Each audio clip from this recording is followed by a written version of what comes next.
नमस्कार। जय हिंद। मैं दीपक सोनू स्वागत करता हूं एक नए वीडियो सीरीज में। सबसे पहले कल का वीडियो का आंसर।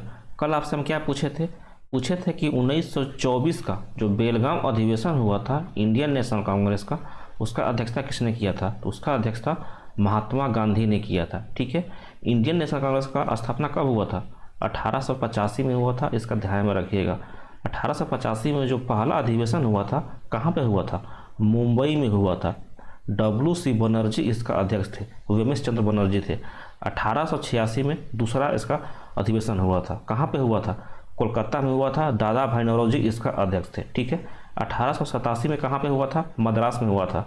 1888 में इलाहाबाद में, जिसको कि हम प्रयागराज बोलते हैं। 1887 में याद रखिएगा, जो कि मद्रास में हुआ था, बदरुद्दीन तैयब जी पहले मुस्लिम अध्यक्ष थे। 1888 में इलाहाबाद में हुआ था, जिसका अध्यक्ष कौन थे? जॉर्ज यूल थे। ध्यान रखिएगा, पहले अंग्रेज अध्यक्ष, ध्यान में रखना है। ठीक है। दूसरा सवाल आपसे क्या पूछे थे हम? दूसरा सवाल क्या पूछे थे आपसे? हम पूछे थे कि एक घड़ी है पेंडुलम वाला, अगर इसको हम चंद्रमा पर ले जाते हैं तो आपसे हम पूछे थे इसका जो आवर्तकाल है बढ़ेगा, घटेगा या फिर कोई चेंज नहीं होगा? तो इसका आंसर होगा इसका आवर्तकाल बढ़ेगा। ध्यान में रखिएगा। क्यों बढ़ेगा? टी का फॉर्मूला, जो आवर्तकाल का फॉर्मूला क्या होता है? 2π√L/G होता है। आपको हम कल बताए थे कि जी का वैल्यू अलग अलग प्लानेट के लिए सभी सरफेस पे फिक्स होता है। जैसे जी का वैल्यू पृथ्वी की सरफेस पे कितना होता है? 9.8 होता है।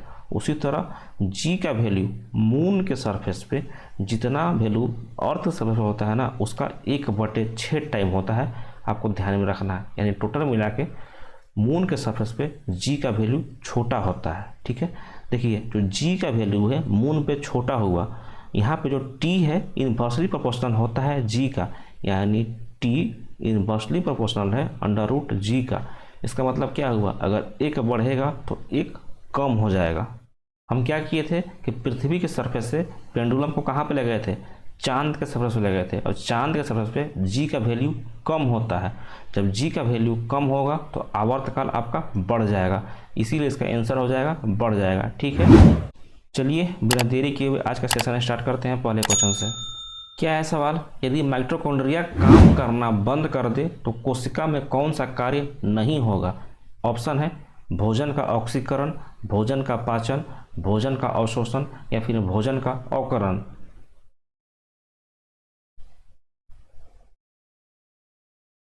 ऑप्शन नंबर ए, भोजन का ऑक्सीकरण नहीं होगा। आपको पता है ना कि ग्लूकोज हमारे शरीर में 3 प्रकार से पचता है या फिर अवशोषण होता है। पहला कंडीशन है जब ग्लूकोज को पूर्ण रूप से ऑक्सीजन मिलता है, पहला कंडीशन। दूसरे कंडीशन में कभी इसको ऑक्सीजन मिलता है, कभी नहीं मिलता है। तीसरा कंडीशन में जब उसको ऑक्सीजन मिलता ही नहीं है तब क्या बनाता है? तो जब उसको पूर्ण रूप से ऑक्सीजन मिलता है, इसको हम बोलते हैं वायवीय शोषण, यानी एरोबिक रेस्पिरेशन बोलते हैं। जब उसको पूर्ण रूप से ऑक्सीजन मिलता ही नहीं है तो उसको हम एनारोबिक रेस्पिरेशन बोलते हैं, अवायवीय शोषण बोलते हैं। और अवायवीय शोषण यानी एनारोबिक रेस्पिरेशन में क्या बनता है? शराब बनता है। ध्यान में रखिएगा। ठीक है। और जब भी उसको ऑक्सीजन पूर्ण रूप से मिलता है तो उसको एनर्जी बनता है, कार्बन डाइऑक्साइड बनता है और वाटर बनता है। आपको एक हम कंप्लीट फिगर बना के दिखाते हैं, देख लीजिए। जब भी ग्लूकोज ऑक्सीजन के संपर्क में आता है तो पायरूवेट प्लस 2 ATP एनर्जी में टूट जाता है। यहाँ तक का कंप्लीट प्रोसेस कहाँ पे होता है? याद रखिएगा, यहाँ तक का कंप्लीट प्रोसेस होता है आपका साइटोप्लाज्म में। साइटोप्लाज्म किसको हम बोलते हैं? कोशिका द्रव्य को बोलते हैं। कल का लास्ट सवाल में बताए थे हम। उसके बाद आइए, जो आपका वायवीय श्वसन है ना, इसको हम बोलते हैं एरोबिक रेस्पिरेशन। मतलब इसमें आपका कंप्लीट ऑक्सीजन उपलब्ध होता है। ठीक है। इसी को बोलते हैं हम वायवीय श्वसन। तो वायवीय श्वसन आपका माइटोकॉन्ड्रिया में होता है, यहीं पे होता है। और माइटोकॉन्ड्रिया में आपका 36 ATP एनर्जी जनरेट होता है, कार्बन डाइऑक्साइड निकलता है, संग संग वाटर भी निकलता है। यहाँ पे 36 ATP एनर्जी और ऊपर से 2 ATP एनर्जी पहले ही मिल चुका है, तो टोटल एनर्जी कितना हो गया? 38 ATP एनर्जी जनरेट हुआ। याद रखिएगा आपका एरोबिक रेस्पिरेशन में। आगे आइए, जब ऑक्सीजन उसको नहीं मिलता है उसको हम बोलते हैं अवायवीय श्वसन, मतलब एनारोबिक रेस्पिरेशन। इसमें क्या होता है? ईस्ट के प्रेजेंस में ग्लूकोज आपका डायरेक्ट एल्कोहल में टूट जाता है, शराब में टूट जाता है। इसी को हम बोलते हैं फर्मेंटेशन यानी किण्वन। और किण्वन का प्रक्रिया किसने बताया समझाया था हमको? तो हम लोगों को किण्वन का प्रक्रिया लुई पास्चर ने समझाया था, लुई पास्चर ने। तीसरा कंडीशन है ऑक्सीजन का अभाव। जब भी ऑक्सीजन का अभाव होता है तो हमारे शरीर में लैक्टिक अम्ल बनता है, और लैक्टिक अम्ल हमारे बॉडी में पेन कराने के लिए इम्पोर्टेंट है। माने हमारे शरीर में क्या होता है, दर्द महसूस होता है। अब जब भी जिम जाते होंगे तो आपके शरीर में ऑक्सीजन का अभाव हो जाता है और आपके शरीर में लैक्टिक एसिड जम जाता है, जिससे आपको शरीर में पेन महसूस होता है। ध्यान में रखिएगा, तीनों कंडीशन को आपको छाप कर रखना है, ठीक है। वायवीय श्वसन के लिए, ऑक्सीजन के अभाव में, और अवायवीय श्वसन के लिए, ठीक है। चलिए आगे चलते हैं। माइटोकॉन्ड्रिया का आविष्कार किसने किया था? माइटोकॉन्ड्रिया का आविष्कार किसने किया था? ऑल्टमैन ने किया था। ध्यान रखिएगा, ऑल्टमैन, ठीक है। और इसका नामकरण किया था बेंडा ने, याद रखिएगा, नाम दिया था बेंडा ने, आविष्कार किया था ऑल्टमैन ने। माइटोकॉन्ड्रिया के हम power house of the cell बोलते हैं, पावर हाउस ऑफ सेल बोलते हैं, मतलब कोशिका का शक्ति गृह के नाम से उसको हम जानते हैं माइटोकॉन्ड्रिया को, ठीक है। चलिए हम आगे चलते हैं। नेक्स्ट क्वेश्चन क्या है? पदार्थ के संवेग और वेग के अनुपात में कौन सी भौतिक राशि प्राप्त होती है? ऑप्शन है घनत्व, आयतन, द्रव्यमान या फिर समय।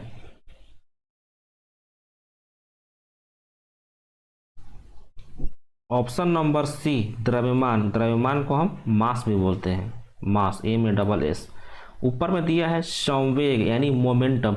मोमेंटम को हम P से डिनोट करते हैं। मोमेंटम बराबर होता क्या है? मास गुना वेलोसिटी होता है, मतलब द्रव्यमान गुना वेग होता है।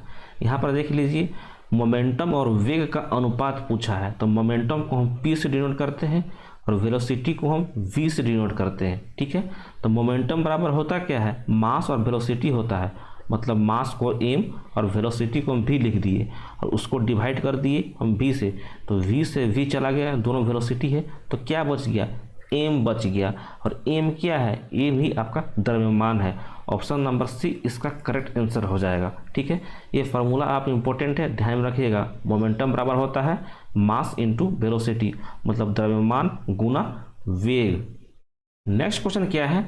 किसी असंतुलित बल द्वारा किसी पिंड में उत्पन्न त्वरण डैश बल के व्युत्क्रमानुपाती होता है, बल के समानुपाती होता है, बल के प्रभाव से स्वतंत्र होता है या फिर शून्य होता है।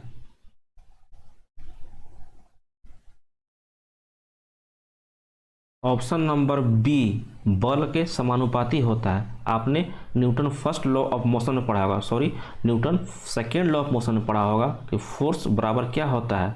मास इंटू एक्सेलरेशन होता है। यहाँ पर देख लीजिए, जो फोर्स है डायरेक्टली प्रोपोर्शनल एक्सेलरेशन का होता है। डायरेक्टली प्रोपोर्शनल का मतलब क्या होता है? अगर यहाँ पे फोर्स बढ़ेगा तो एक्सेलरेशन भी बढ़ेगा, अगर यहाँ पे फोर्स कम होगा तो एक्सेलरेशन भी कम होगा।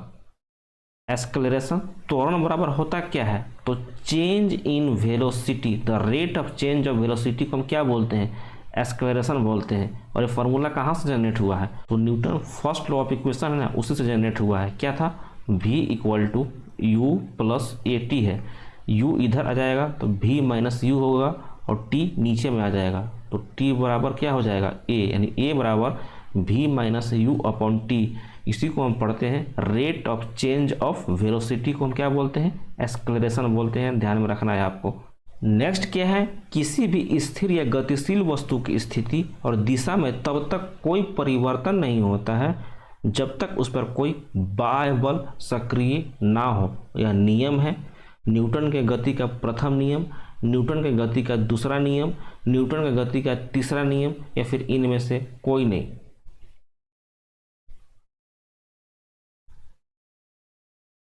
ऑप्शन नंबर ए न्यूटन के गति का प्रथम नियम है। न्यूटन के गति के प्रथम नियम को क्या बोलते हैं? जड़त्व का नियम बोलते हैं, जड़त्व का नियम। और जड़त्व का नियम को इंग्लिश में क्या बोलते हैं? लॉ ऑफ इनर्शिया बोलते हैं। यहाँ पे जड़त्व का नियम क्या बताता है कि कोई भी वस्तु अगर गतिशील अवस्था में है तो गति करना चाहता है, ठीक है। कोई भी वस्तु अगर स्थिर अवस्था में है, विरामावस्था में है, तो विरामावस्था में ही रहना चाहता है जब तक कि उसमें कोई एक्सटर्नल फोर्स यानी बाह्य फोर्स नहीं लगाया जाए।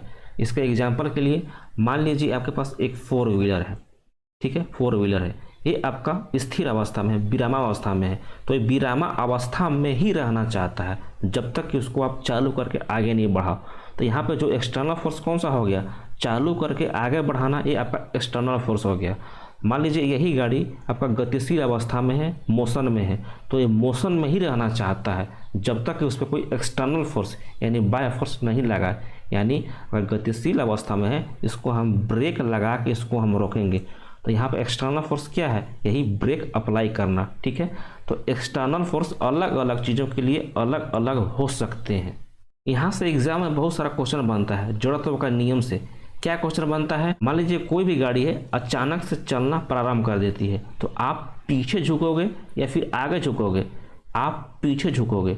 अगर गाड़ी अचानक से ब्रेक ले ले तो आप आगे झुकोगे, क्योंकि आप जड़त्व के नियम के कारण उसी के साथ मोशन में हो, ठीक है। और क्या पूछता है, कांच के टुकड़े में गोली लगने पे उसमें छेद हो जाता है पर टूटता नहीं है। ये भी एग्जाम्पल आपका जड़त्व का नियम का है। और क्या पूछता है, पेड़ पौधे को जब आप हिलाओगे तो उसमें जो फल लगे होते हैं वो नीचे गिर जाते हैं क्योंकि वो विरामावस्था में रहते हैं। आप अचानक से उसमें फोर्स अप्लाई करते हो तो उसके जो फल हैं नीचे गिर जाते हैं, ध्यान में रखिएगा। ये सब सारे एग्जाम्पल हैं Newton first law of motion के, ठीक है।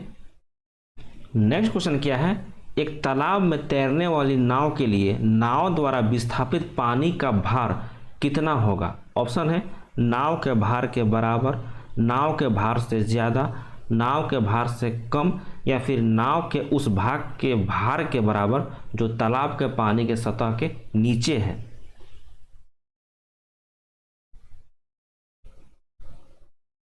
ऑप्शन नंबर डी, नाव के उस भाग के बराबर जो तालाब के पानी के नीचे है। आपको हम आर्किमिडीज प्रिंसिपल बताए थे। आर्किमिडीज प्रिंसिपल क्या बताता है, मान लीजिए ये आपका टब है, टब में इस लेवल तक पानी भरा हुआ है, इसमें एक बर्फ़ तैर रहा है, तो ये बर्फ़ के द्वारा पानी उतना ही हटाएगा ना जितना इस बर्फ़ का वॉल्यूम है। अगर बर्फ़ मान लीजिए यहाँ तक डूबा हुआ है ना, तो अपने इसी वॉल्यूम के बराबर पानी को हटाएगा। यहाँ पे एग्जाम्पल है नाव का। नाव तो पूरा का पूरा पानी में डूबेगा नहीं, जितना पानी में डूबेगा, जितना वॉल्यूम इसका पानी में डूबेगा उतना ही पानी को रिप्लेस करेगा, ध्यान में रखिएगा। ना ही नाव के भार के बराबर होगा, ना ही नाव के भार से ज़्यादा होगा, ना ही नाव के भार से कम होगा, ठीक है। जितना पानी में डूबेगा, जितना वॉल्यूम ऑक्यूपाई करेगा उतना ही पानी के भार को हटाएगा, आर्किमिडीज प्रिंसिपल के अनुसार। नेक्स्ट क्या है, सड़क पर चलने की अपेक्षा बर्फ़ पर चलना ज़्यादा कठिन है क्योंकि बर्फ़ सड़क से ज़्यादा सख्त है, सड़क बर्फ़ से ज़्यादा सख्त होता है। तीसरा ऑप्शन है बर्फ़ का गलनांक बिंदु सड़क के अपेक्षा कम होता है, या फिर बर्फ़ में सड़क की अपेक्षा घर्षण कम होता है।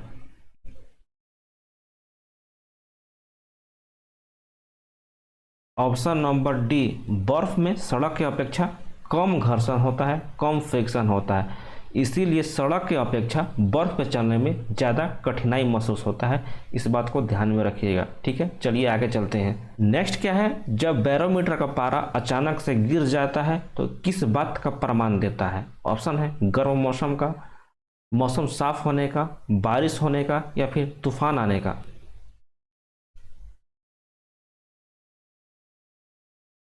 ऑप्शन नंबर डी, तूफान आने का। बैरोमीटर का रीडिंग से आपको हम कल बताए थे 3 रीडिंग से, जब उसका पारे का लेवल ऊपर चढ़ता है तब क्या होगा, जब पारे का लेवल नीचे गिरता है तब क्या होता है, जब पारे का लेवल एक बैग से नीचे गिरता है तब क्या होता है। जब ऊपर चढ़ता है तो मौसम साफ होता है, जब नीचे गिरता है तो बारिश होता है, एकाएक नीचे गिरता है तो तूफान आने का खतरा रहता है। बैरोमीटर में आपका मरकरी भरा जाता है जिसको कि हम Hg से बोलते हैं। Hg का एटॉमिक नंबर 80 होता है। Hg का हम अदर नाम का होता है क्विक सिल्वर होता है, क्विक सिल्वर याद रखिएगा, ठीक है। इसका और अयस्क का नाम क्या है, सिनेबार है, ध्यान में रखिएगा। Hg का इस्तेमाल कहाँ पे किया जाता है, थर्मामीटर बनाने के लिए भी किया जाता है, ये सब ध्यान में रखिएगा, ठीक है। और थर्मामीटर क्या करता है, आपका बॉडी के टेम्परेचर मेजर करता है। नेक्स्ट क्या है, बांध के नीचे का दीवार मोटी बनाई जाती है क्योंकि गहराई बढ़ने के साथ पानी का दबाव बढ़ता है, गहराई बढ़ने के साथ पानी का दबाव घटता है, गहराई बढ़ने के साथ पानी का घनत्व बढ़ता है, या फिर गहराई बढ़ने के साथ पानी का घनत्व घटता है।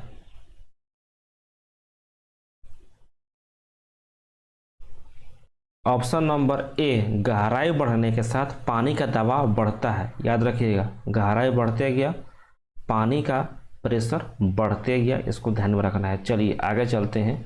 नेक्स्ट क्वेश्चन क्या है, जब एक पत्थर को चांद के सतह से पृथ्वी पर लाया जाता है तो ऑप्शन पहला है इसका द्रव्यमान बदल जाता है, दूसरा इसका भार बदल जाएगा परंतु द्रव्यमान नहीं बदलेगा, तीसरा है भार और द्रव्यमान दोनों बदल जाएंगे, चौथा है ना तो भार बदलेगा और ना ही द्रव्यमान बदलेगा।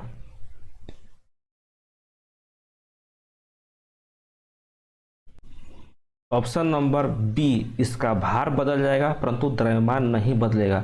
द्रव्यमान को हम मास भी बोलते हैं और मास आपका कहीं भी चेंज नहीं होता है, लेकिन वेट चेंज होते रहता है। वेट बराबर क्या होता है, वेट बराबर होता है मास इंटू जी। जी का वैल्यू हर एक अलग अलग प्लांट के लिए अलग अलग होता है, इसीलिए वेट चेंज होगा लेकिन मास चेंज नहीं होगा। इस बात को आपको गांठ बांध कर रखना है, ठीक है। चलिए आगे चलते हैं। नेक्स्ट क्या है, एक लिफ्ट में किसी व्यक्ति का प्रत्यक्ष भार वास्तविक भार से कम होता है जब लिफ्ट जा रही हो त्वरण के साथ ऊपर, त्वरण के साथ नीचे, समान गति के साथ ऊपर या फिर समान गति के साथ नीचे।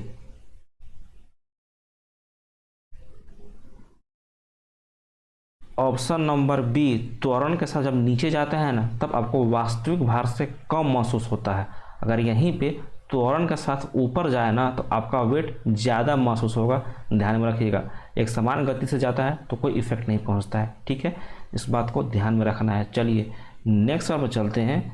हाइड्रोजन से भरा रबड़ का गुब्बारा वायु में ऊपर जाकर फट जाता है क्योंकि हाइड्रोजन का भार बढ़ जाता है, हाइड्रोजन का दाब घट जाता है, वायु दाब बढ़ जाता है या फिर वायु दाब घट जाता है।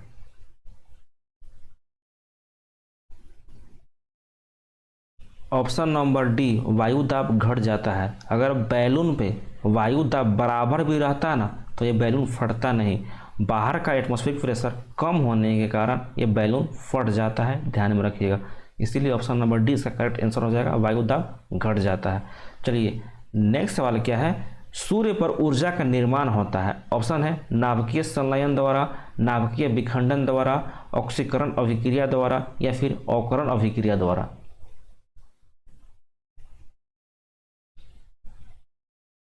ऑप्शन नंबर ए, नाभिकीय संलयन, जिसको कि हम न्यूक्लियर फ्यूजन भी बोलते हैं, याद रखिएगा, न्यूक्लियर फ्यूजन इसको हम बोलते हैं, नाभिकीय संलयन, ठीक है। चलिए आगे चलते हैं। नेक्स्ट सवाल क्या है, पृथ्वी के तल से किस न्यूनतम वेग से प्रक्षेपित किया जाने वाला कोई रॉकेट पृथ्वी के गुरुत्वाकर्षण बल को पार करके अंतरिक्ष में चला जाएगा। ऑप्शन है 11.2 किलोमीटर पर सेकेंड, 111.2 किलोमीटर पर सेकेंड, 11.2 किलोमीटर पर आवर या फिर 111.2 kilometre per hour.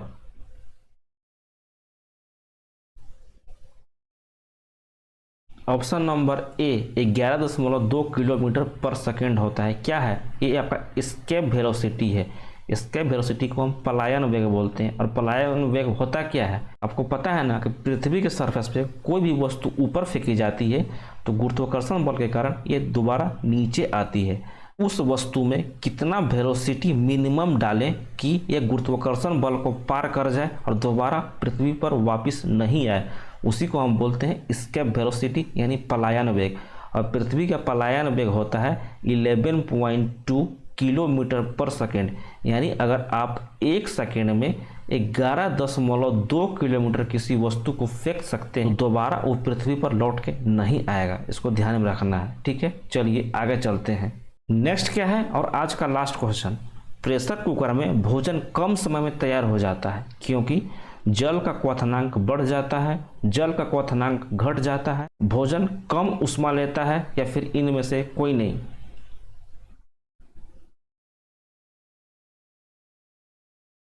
Option number A, जल का क्वथनांक बिंदु बढ़ जाता है। आपको पता है ना कि प्रेशर जब आप बढ़ाते हो ना आपका बॉइलिंग पॉइंट यानी क्वथनांक बिंदु बढ़ जाता है। कुकर में आप क्या करते हो, जब भी कुकर का ढक्कन बंद करते हो उसके अंदर प्रेशर क्या होता है, बढ़ जाता है, जिसके कारण उसका बॉइलिंग पॉइंट बढ़ जाता है। पानी 100 डिग्री सेंटीग्रेड पे उबलता है, ढक्कन लगाने के बाद पानी 100 डिग्री सेंटीग्रेड पर नहीं उबलेगा, अब 110, 115, 120 डिग्री सेंटीग्रेड पर पानी जाकर उबलेगा। आपको एक चीज़ पता है कि जब भी टेम्परेचर चेंज होता है ना, उस समय अवस्था में परिवर्तन नहीं होता है। जब टेम्परेचर आपका फिक्स हो जाता है उसमें आपका अवस्था परिवर्तन होता है। इस बात को ध्यान में रखिएगा। जैसे कि पानी 100 डिग्री सेंटीग्रेड पर पहुंचने के साथ ही टेम्परेचर हो जाता है फिक्स और पानी आपका उबलना स्टार्ट हो जाता है, यानी पानी आपका भाप में बदलना स्टार्ट हो जाता है, अपना अवस्था परिवर्तन करना स्टार्ट हो जाता है। ठीक है, इस बात को आपको ध्यान में रखना है। चलिए, आज का क्लास आपको कैसा लगा कमेंट बॉक्स में डाल दीजिएगा। मिलते हैं कल आपसे हम रात में 8 बजे। तब तक के लिए अपना ध्यान रखिए। जय हिंद, जय भारत।